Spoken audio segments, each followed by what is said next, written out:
It is good to be here today, and it's a little history that tells you why I kind of particularly take interest in South Dakota. In 1979, I joined the staff of the American Soybean Association as head of their Washington office and was their lobbyist. But one of the first things we did, and I think it was 1980, I think I'm right, Jerry, they sent me out to Sioux Falls to meet with 2 or 3 farmers to establish the South Dakota Soybean Association. I was at the first meeting, and we had that discussion about whether or not that was something. And about that point, I think we were doing about 600,000 acres of soybeans in the state of South Dakota. And there was an interest, can we get interest? Has this crop got a future in the state? But it was established. And I noticed that last year you planted 4.75 million acres of soybeans into South Dakota, and that in fact it rivals corn as your top crop in the state. So that's what's evolved in that period. There was a mention of the soybean checkoff. Well, that another part of my former role in life was I was the lead lobbyist of the American Soybean Association when we established the National Soybean Checkoff. And at that point, people were saying, what's this for? And obviously it was to fund research that we needed, but it's also issue of trying to market the soybeans around the world so that we didn't have a surplus at the end of the year and you could get a fair price. Because first of all, soybeans have to compete for land. They have to be profitable enough that farmers will grow them. And if you don't, if they're not profitable, you're not going to grow them, and so the industry won't grow. And that's why I think the soybean industry, more than any other sector, has always focused on international marketing, trying to make sure that we created the demand around the world to give an opportunity for farmers to make money from soybeans. And the rule of thumb I use is the smaller the pile when you harvest the next crop, the bigger the price you're going to get for the crop you're harvesting. So we want to make sure that carryout stock at the end of the year is as small as possible. And I guess you could say we've achieved that because this year we're having the smallest stocks to use ratio in history for soybeans at an estimate of 125 million bushel carryout and over a 3 billion bushel demand. So the crop has done well. I want to start off with a slide that I use a lot. It is one that shows the percentage change in demand for soybeans, wheat, corn, cotton, and rice since 1990. I've chose 1990 because that was the year the soybean checkoff was passed. So I said, okay, what's happened since that point? And you'll see that today we've got soybean demand up over 150% since 1990.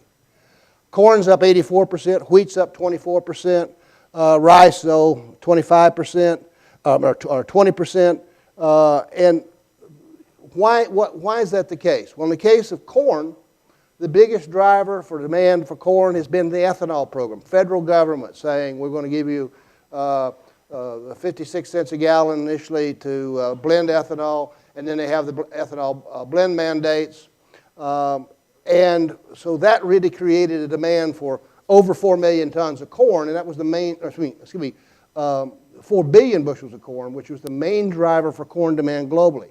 But in the case of soybeans, that demand has occurred largely without government assistance, and in fact, in some cases, in spite of government programs.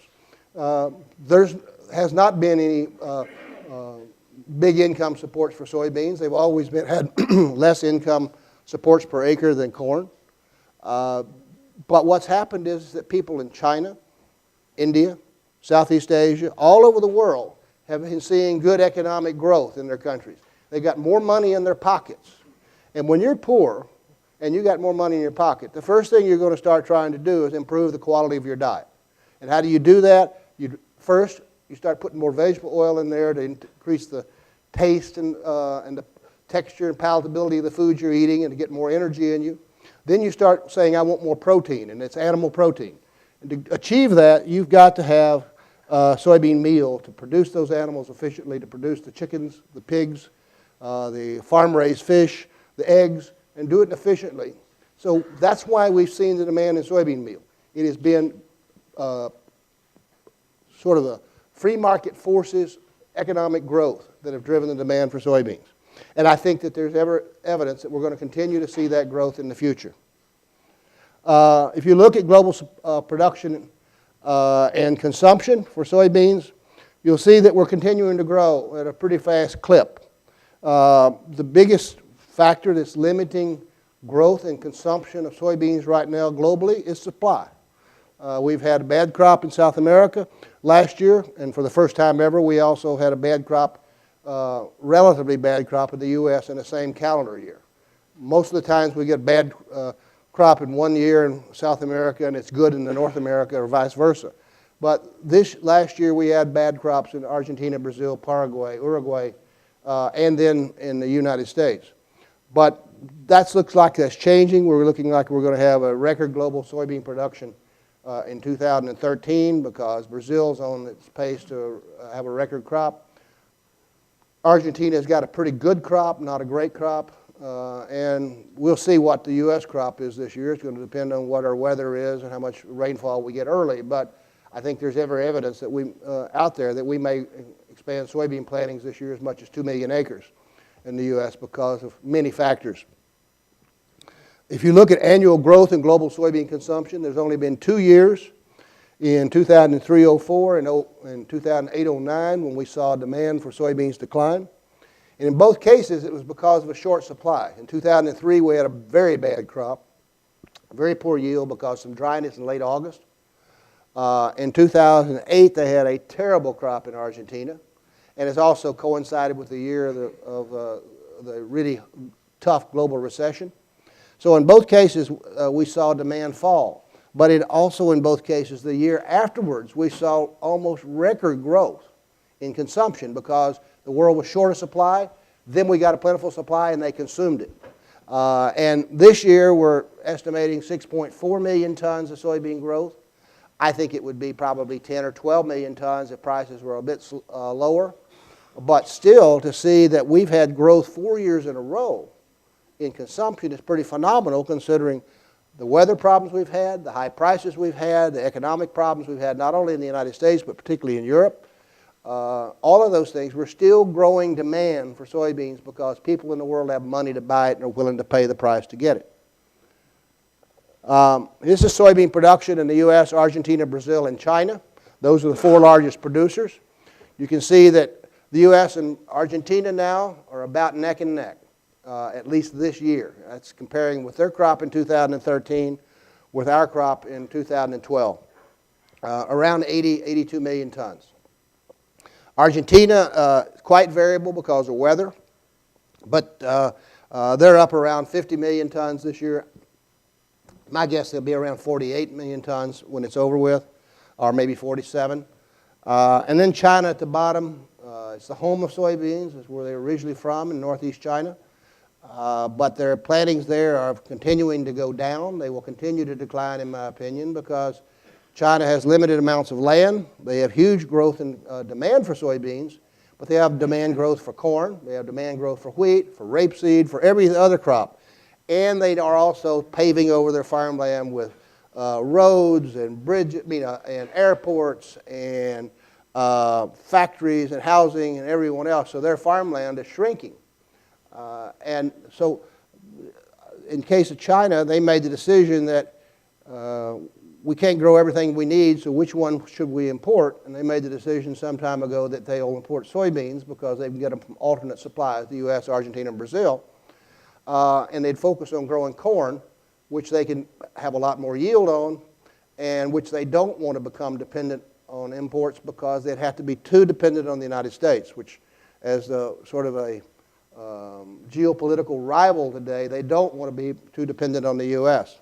So those are where the soybean production is. If you look at production by country, you can see the U.S. and Brazil are essentially the same now. Maybe Brazil a slightly larger.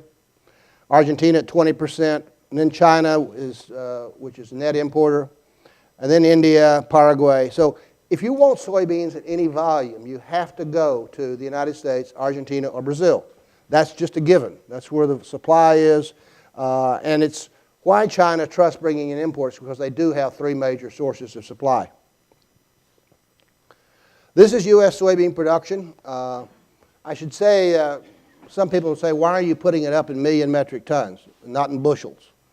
Well, there are two or three reasons for that. One of them, I'm lazy. I give a lot of speeches outside of the U.S. as well as in the U.S. And when you get outside the United States, they don't talk bushels. They don't know what a bushel is. In fact, a bushel is a really dumb measurement for looking at because it's a volumetric rather than a weight. I mean, everything from 32 bushels on oats up to 60 bushels on soybeans, you got all these variabilities. But if you look in tons, it's really consistent. Plus, we sell our crop in the export markets in tons. So we ought to be looking at it from the standpoint of what the customer who's paying us is thinking. So I use metric tons. But again, you can see that our record crop was back in 2009 at 91.4 million tons. Since then, it's declined mostly because of some acreage cutbacks, but also last year poor yields. But if we plant the acreage I think we'll plant this year, and if we get good weather, I think there's a chance that we'll probably see production approach 94 million tons in 2013, which would be a new record. And we certainly have the demand out there. One of the reasons that it's important for you to kind of see what's going on in global markets is that here today you've got a goal of discussing the issue of 100 bushel soybeans per acre. And the demand that in really maximizing your yields. Well, some farmers will say, well, I'm not sure I'm crazy about that because if we grow more, we're just going to see lower prices. So is that right? My point I'm trying to make today is that don't worry about that. We're going to have the demand in the world. The question is that supply going to be coming out of the United States, Argentina, Brazil, or somewhere in Africa or elsewhere? We're running out of land. We're not going to expand our acreage much without taking something out of other crops or expanding yields. So the key for us is to expand yields and to try to get maximum return, maximum production per acre from using the technology that exists today and adopt new technologies over time that allow you to expand yields. It's essential for us to do that if we're going to participate in the growth in global markets. This is our share of global soybean production in the U.S. You can see that we were at 42.7% back in 2000. We have declined down to this year 30.4%. That includes a smaller crop we had last year. But the reason simply is demand is growing and we're not growing with it because we cannot expand the area like you can in Brazil and to a lesser extent in Argentina and Paraguay. So for us, we've got to find a way to get more out of the land that we're planting the soybeans and the yields. This is the value of the U.S. soybean crop. This is the key. Who would have thought back in 2000 when you had $12.5 billion for your soybean crop and all of the U.S. crop, that now in 2012 it would be worth $43 billion. The production hasn't gone up that much.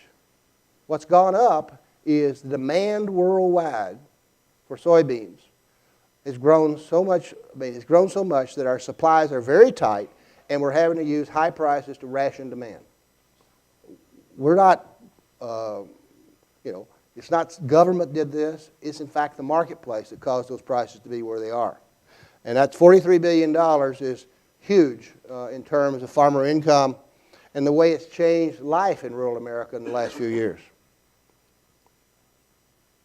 This is U.S. harvested area. I've got it here in acres. You can see we're up there pretty close to record that we've ever harvested, 76 million acres last year. Our high was 76.6 in 2010. We're going to continue to do that. Now in 2007, we had a big cutback in acreage, and that was the year, I think all of you remembered, it was just a no-brainer to plant corn relative to soybeans. And everybody did plant corn that year. And the result, we kind of got in a little oversupply situation on corn the following year, but we came back with soybeans. So we're up close to maximizing our acreage. I think we could probably do 78 million acres this year harvested if things line up. The futures price at the end of February when they set the crop insurance rate came out about an average of bean corn futures price ratio of 2.3, which I consider neutral. But I think also a lot of farmers, I don't know what the circumstances were in South Dakota, but a lot of farmers who've been going corn after corn after corn got burned big time in the last few years, last couple of years when they had found out that Maybe they got 125, 30 bushels on their corn, after beans, and got 80 in other cases on corn after corn. So that is going to cause some people to move back on their rotation a little bit. Second, I think that nothing like $12 or $14 soybeans to get you focused on maybe I can maximize my yields on soybeans and increase my revenue and do more to rival corn. But I think a lot just want to even up the rotation and look at the cost of production for corn versus soybeans. If you're going into a dry year, you're a little worried about what the income opportunities are out there.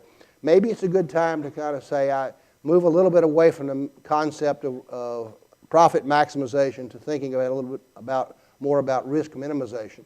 So it makes sense to actually increase your soybean plantings relative to corn, to even out the rotation, reduce your financial outlay risk, and move forward.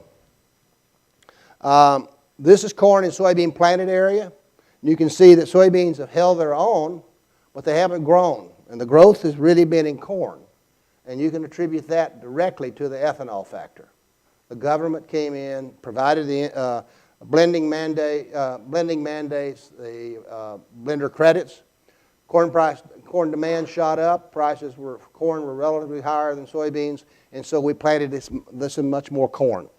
A lot of farmers planted more corn because they own a stock in an ethanol plant. And so they wanted, I've got demand here now I didn't have to have before, I'm going to plant more corn. So we expanded corn plantings. We've used that corn. But the problem is that we've now about tapped out on ethanol. In fact, most people think that we won't see any more growth in the future. The concept of moving to a 15% blend is not going to go anywhere, in my opinion, because retailers of gasoline are not interested in selling something that getting them lawsuits against them because they sold a 15% blend to somebody that's got an old car that's only supposed to maximize 10% usage, or they sold it to a boat and the boat somehow causes a problem in the boat engine or in the RV engine or a recreational vehicle engine, and they get a lawsuit against them. So I think we're stuck at around 10%. And I don't see E85 really going anywhere because that's really a Midwestern phenomenon. I live in Virginia, outside of Washington, D.C., and I can tell you if you go to the Shenandoah Valley of Virginia, almost every gasoline station has a sign that said, our fuel contains no ethanol. They don't like it because lower fuel efficiency, a lot of other factors. And so I don't think you're going to see this hue and cry by the public to want more ethanol. Just the opposite, I think that we've probably reached our max. So I don't see corn growth in the future like we've had in the past. I was showing one of going on in Illinois.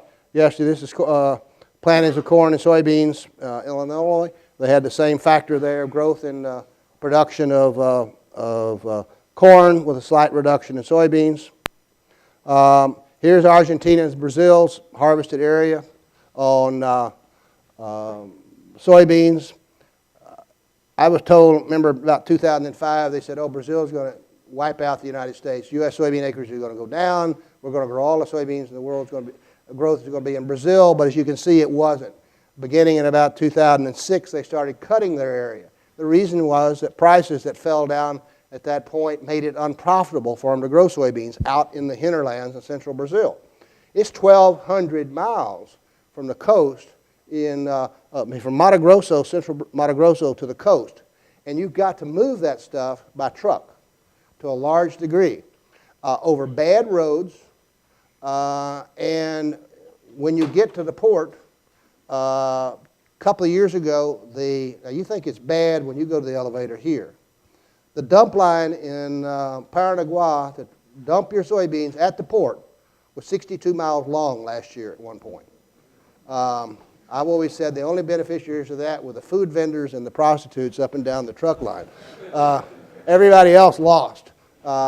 This year it's going to be bad too because the government of Brazil has changed the law and said you can't drive your trucks more than 8 hours if you're a truck driver without taking a 6-hour rest.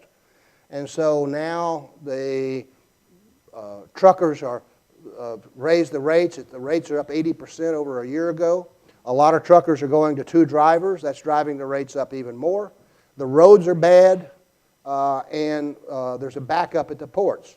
There's 132 ships yesterday waiting to pick up soybeans at Brazilian ports for 9 million tons of soybeans. They're having to wait probably 45 days for a ship, and the ship demurrage cost to just sit there and wait is $20,000 a day.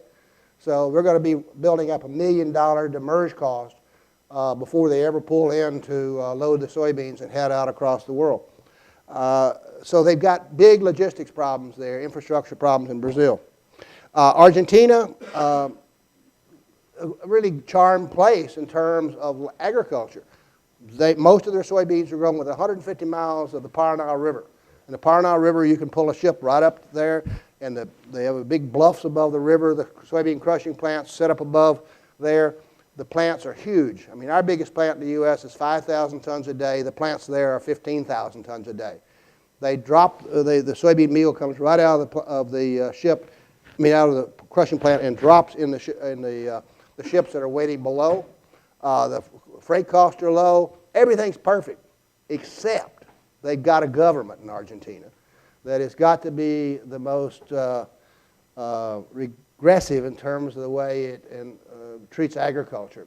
Soybean exports out of Brazil out of Argentina are subject to a 35% export tax, which means the highest price you can get for your soybeans there is 65% of the world price.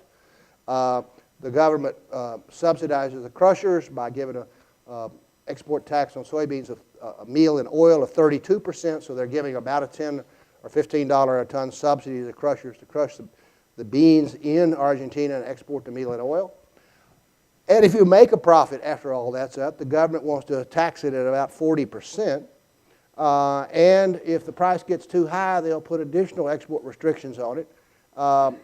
So the government there really is penalizing its agricultural sector to collect revenue to subsidize the non-productive sectors in the industrial side and the labor side. And if you got rid of all those policies, which I think will happen because I predict Argentina will go bankrupt before the end of 2013, you're going to have a situation to where, and you got rid of the exports, Argentina's soybean production would fall by about 25%, 30%, and their corn production would really go up. But farmers are scared to grow corn today because the government puts export controls on to keep the price low domestically. They don't know how much they're going to be able to export, so and we're maybe getting $7 at world price, they may get $3. So that is a real issue for them. So Argentina is, fortunately for us, Argentina is really got a screwed up government. And that's helped the corn sector in the U.S., but it's hurt the soybean sector. This is global soybean meal consumption. You can see there that we've gone from 151, we're low down in 08, 09 again because of short supplies. But since then, despite crop problems, very high prices, we've seen consumption grow every year to a record. That again goes back to that whole issue of people with money in their pockets wanting a better quality life, a better quality diet. This is soybean consumption by region globally. That East Asia, 32% of the growth, that's Japan, Taiwan, Korea, Hong Kong, but most important, China. Second largest consumer is North America, the U.S., Mexico, and Canada. Then the European Union at 16%. South America is coming on at 12%. And Southeast Asia is growing. That's Philippines, Thailand, Indonesia, Malaysia, Philippines, and Singapore. Those countries are growing fast. Fastest growth in the world today for soybean meal consumption is in, percentage-wise, is in Vietnam. It is really expanding fast because people there, they may be a communist country, but they're not acting like it. They're big into entrepreneurship, and they're growing their economy. Here's the one that's kind of changed the world. 1995-96, China was a net exporter of soybeans. Today, they're going to import 65% of all the soybeans exported out of every country. 25% of the soybeans we grow in the U.S. now are going to China. That's what's changed a lot for you. Your basis levels are a lot better than they used to be because of those trains carrying soybeans west out of here going out to the ports on the PNW. But if you notice that while China's imports have gone up like crazy, imports to the rest of the world have gone down. And people say, well, why is that? Because they couldn't compete with China for the beans, plain and simple. Had we had more beans, they would have still crushed more. But China is buying those beans because they can pay more for them. And the crushers in Japan, in Korea, in Europe, simply can't pay that price and make a profit because China can pay it. Same for our own crushers here, where we're not growing. We've seen a decline in crush volume because our crushers can't really buy those beans and compete with China. It's a case of just China's capability to afford the crop. If you say that China, which is going to probably import 63 million tons of soybeans this year, if you say, look at the trend of growth in consumption of imports since 2000, and you extend that out to 2022, 10 years in the future, it says China is going to need about 105 million tons of imports versus 63 million tons today. USDA in its long-range estimate said 103.5 million tons of imports in 2022. Think about that. We're lucky this year we'll grow 92, 93 million tons of soybeans, and they're going to be importing in 10 years 100 million tons. The demand is there, and it's going to be there in the future.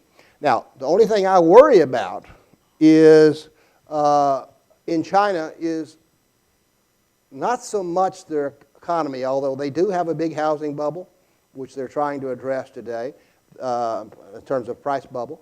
They've got a huge internal debt problems at the provincial, municipality, and area, where they, in fact, spent huge amount of money came out of Chinese banks to build airports and roads and bridges and the whatever in the last 5 years. Now those loans are not being serviced. There's no profit in them. I mean, you go to airports in places like, I was there a couple of years ago in places I'd never heard of before, Jingzhou, China, and Changsha, China. You know, what are these places? Well, I get there, they're 8 and 9 million people each. I'd never heard of them, but they've got airports that look unbelievable, 5 stories tall, huge, 50 gates, 3 airplanes, but they got an airport. They're ready for growth. And they built it, but now, of course, 3 airplanes are not going to service the debt on it. So that's a real problem for them. I'm worried about their political problems. They've got 100 different ethnic groups in China that are all under control of the central government in Beijing. They're not all happy about it. I assure you that the Tibetans would leave tomorrow if they could. All of the groups that live out in western China that are, many of them largely Muslim, that border Kazakhstan and the former Soviet Union, they would love to be away from there and not be under the domination of the Han ethnic group that's in China. The southern China, which is Guangdong province, also includes Hong Kong region all the way down to the Vietnamese border. They speak Cantonese. They don't like being under the control of the Hans who speak Mandarin up in the north. And then you've got what Japan called Manchuria, which is Heilongjiang province, Shandong province in the north. They don't like being under the Chinese. They'd leave in a minute if they could. So with all of this growth in revenue there, growth in per capita incomes, is becoming a desire for people to have more transparency in the government, more say over their lives, and it's causing a lot of problems. There were over 200,000 protests, political protests in China last year by some estimates. You don't read about them because the government tries to suppress them all. The government of China is now spending more money on its internal security forces than it spends on its military to try to keep the people shut up at home. If that blows up, then Katie barred the door about what the the opportunity may be in the future. This is the world's largest soybean meal consumers. You can see China is now by far the #1, then Europe, then the United States, Brazil, Mexico, Thailand, But if you look at that list there, China, Thailand, Japan, India, Vietnam, Indonesia, Iran, Philippines, Taiwan, they're all Asia. That's where the growth is really occurring, is in Asia. This is the very telling slide. It shows soybean meal consumption in China since 1970. As you can see, nothing happened until about 1990, and then it took off. Now, what happened to trigger that? 1989, there was a little revolt in Beijing called Tiananmen Square, and they had a real problem. They had a lot of generals in that government, and they had political leaders who wanted to support the people that were protesting in Tiananmen Square, and they fractured their government. The military that was headquartered around Beijing said, we're not going to go in and attack those people and shut that protest down. They sympathized with what they were asking for. That protest went on for 30 days. The reason it went on for 30 days is because it took that long to take an army that was located down on the Vietnamese border where they'd been fighting the Vietnamese, to get that army all the way north to Beijing, to keep them quiet, to not let them know what the hell was happening, and that army go in and take them out in Beijing. So that was that army from the south that came up to do that. And it's because they are fearful to use anything else would open up a revolution in the country. From that, the government decided, you know, we can't have these protests. We better change something. What they changed was their economic policies. Under Deng Xiaoping, they allowed foreign investment to come in, foreign ownership of properties. They allowed entrepreneurs to flourish. They opened up the way they did their banking, and they created a capitalist approach. They kept political control, but they allowed capitalist forces and economic freedom. And since then, that's why we've seen such growth in demand in China. It's economic growth because of entrepreneurship. Basically, every person in China is an entrepreneur if you give them a chance. And now we're seeing all this growth in soybean meal demand because of a change in economic system. This is veg oil imports and consumption. Not only is China the largest soybean importer in the world, they're also now the largest importer of vegetable oils, because all those soybeans aren't giving them the oil they need. I think we're going to see them become a huge importer of canola in the next 2 or 3 years. They'll probably wind up importing 5 or 6 million tons of canola. When they do, it's going to shut down the canola crushers in Mexico and Japan, who won't be able to compete with them. So China is huge in the way it's impacting global demand. The other one that's coming is India. This is soybean meal exports in India, in the blue, and consumption in the red. The U.S. soybean checkoff, the U.S. soybean or United Soybean Board, about 20 years ago decided, you know, long term we need to get India into being a net consumer. So they've been spending money there over this period, teaching people how to use soybean meal to raise chickens, to use it for human consumption, for feed fish, anything they could. Now we're beginning to see the results of that.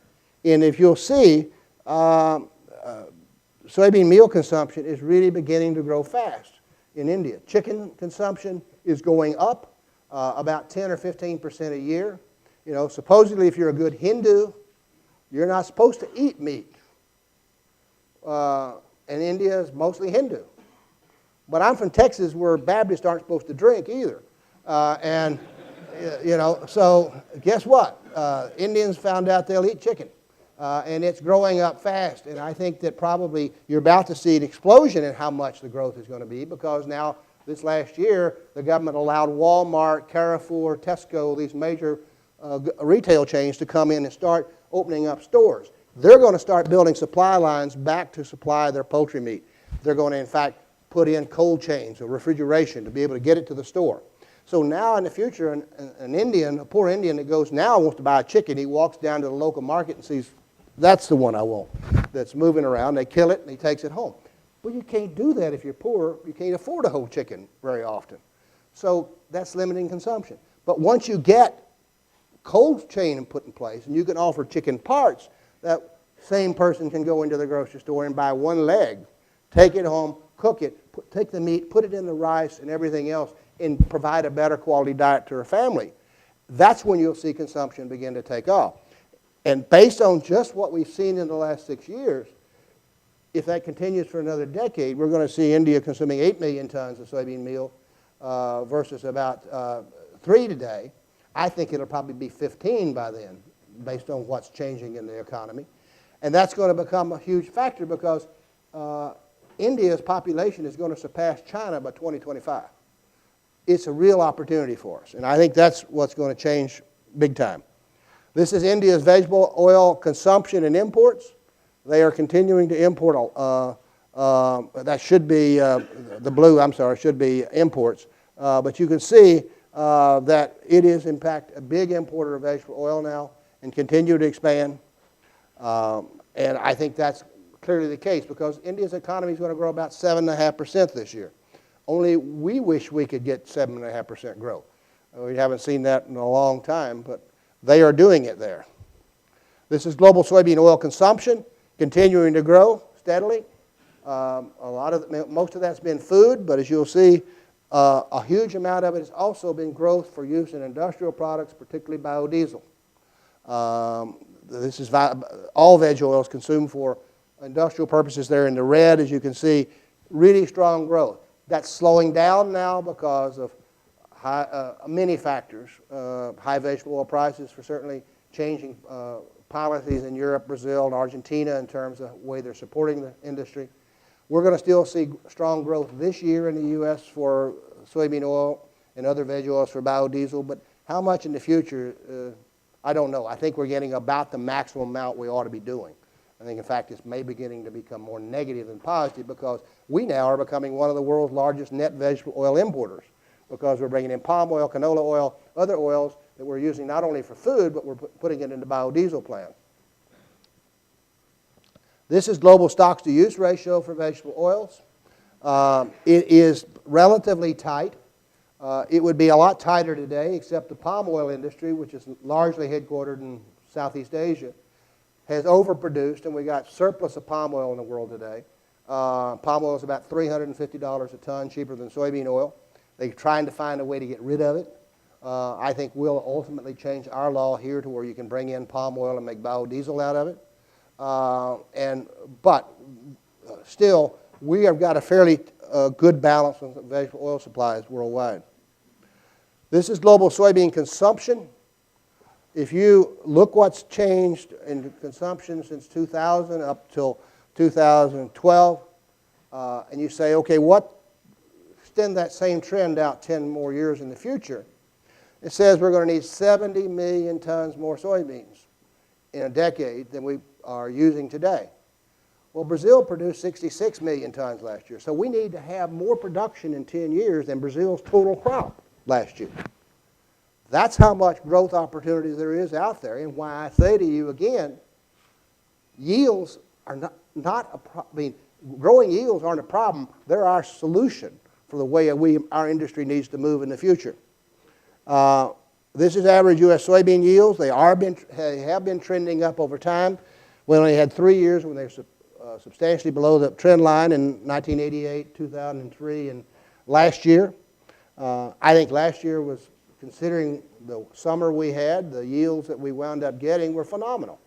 Unbelievable. Those late rains that came into Missouri, Illinois, Indiana, Ohio, and southern Iowa in August, unbelievable. I talked to farmers in Illinois. Said, I'll be lucky if I talked to them in early August. He said, if I get 30 bushel an acre on my soybeans, I'll be very happy.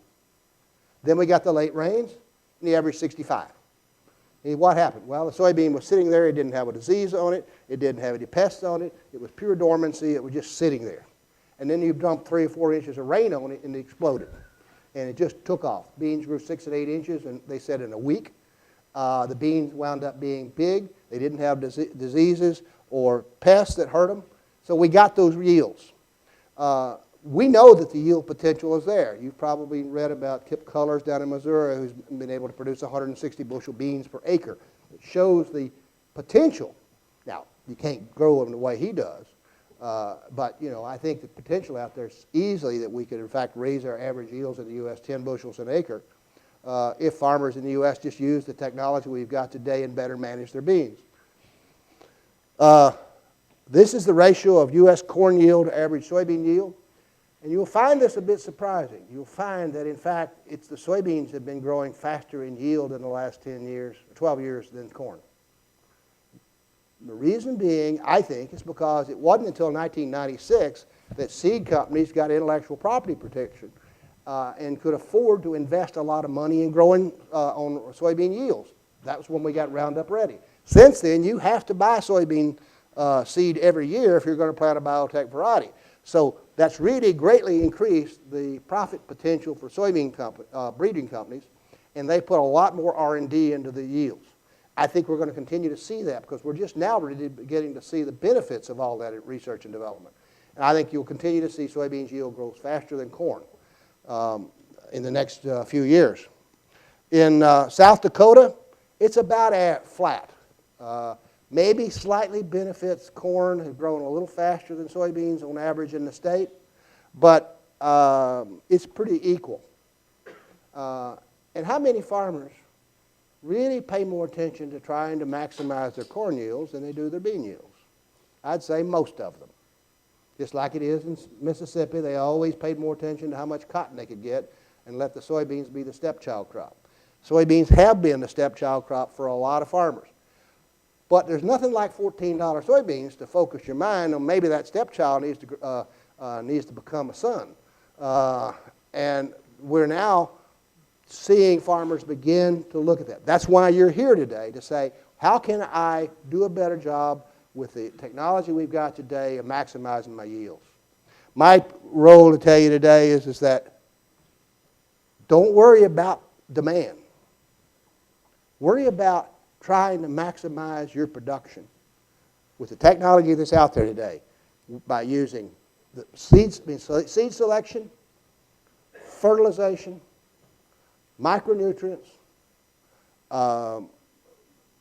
fungicides, insecticides, but importantly, get out in the field and find out what's going on with those beans. Don't just sit there and drive down the road. Go out there and find out if you got aphids early, or if you've got some other problem, or bean leaf beetle, or whatever else.